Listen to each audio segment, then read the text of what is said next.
This is Lenovo Tab P11 Gen 2, and today I would like to demonstrate how you can add an event to calendar on this device.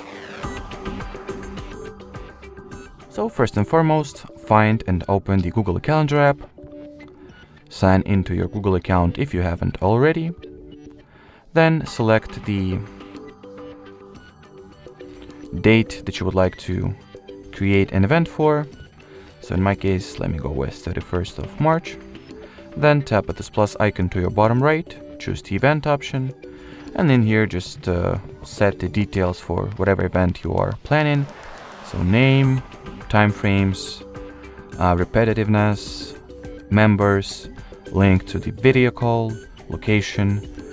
So you can also set up your reminding or notifications preferences to make sure that you will not miss or forget about this event. Set some color for this event to be more distinguishable among other calendar inputs or entries that you will have. And finally, you can also add some brief description or notes for this event or add some attachment. Then hit the save button, and from here you can find the respective event inside the calendar, tap on it to see the details. You can also edit those details if necessary, or you can just open the event, tap at these three dots, and well, remove the event as well. Alrighty, so that will be it for this video, guys. Thanks for watching, and bye bye.